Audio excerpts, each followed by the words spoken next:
Brilliance Audio. No Rings Attached by Rachel Lacey. Performed by Zara Hampton Brown. I can't believe I have to fly to London alone. Lia Harris carefully folded the garment bag containing her bridesmaid dress into her luggage, feeling her mood fold along with it. She zipped her suitcase and set it on the floor with a thump. She'd planned this trip down to the last detail, and yet somehow she'd failed to prepare for this moment. It's such a bummer, Rosie agreed, sitting cross-legged on Lia's bed with her little dog Brinkley in her lap. I wish I could go with you. So do I, Lia said, trying not to sound as wistful as she felt. Rosie was her best friend, but since she owned Between the Pages bookstore and cafe, and Lia managed the store, they had to alternate their days off. When Lia had first learned that her brother was getting married, she dearly hoped she would have a partner to bring with her on the big day, because her family had been insufferable lately in their quest to see her happily paired off.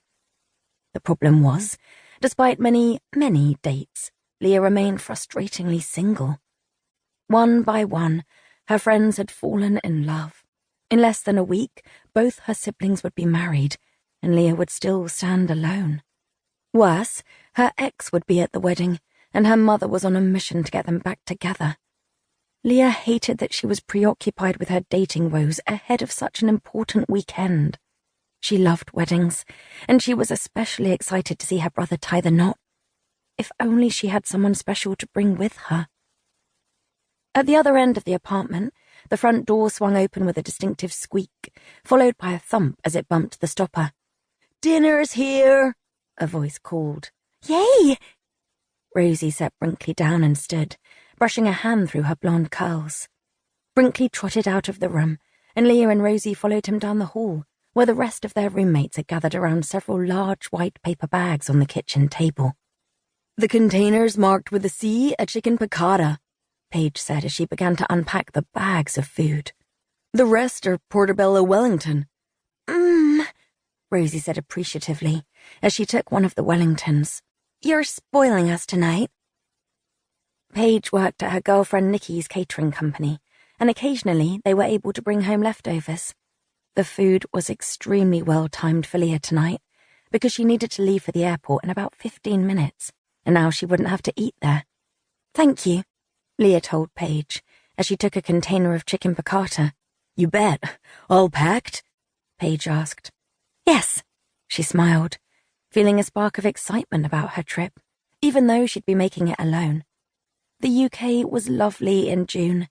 Too often she only went home at Christmas time, when the weather was cold and dreary. And because tomorrow was Wednesday, she'd have a whole day to herself in London before she drove to her parents' house for the wedding. "Don't forget lip balm," Paige said. "Airplanes always dry me out." "And earbuds, so you can listen to music. Or an audiobook," Jane said as she walked into the kitchen. She paused to kiss Rosie before selecting a meal for herself. "This smells amazing." Paige beamed at her. "Thanks." Nikki brought plates and utensils to the table, and they all moved around each other, preparing their plates. Lia took her usual seat at the end of the table, as Brinkley nosed around her feet, already looking for any morsels she might have dropped. "I've got lip balm and earbuds." "They've been in your bag for days," Rosie teased as she sat beside her. "Your suitcase has basically been packed since last weekend." "You're so much more organized than I am," Nikki said. "I'm a total last-minute packer."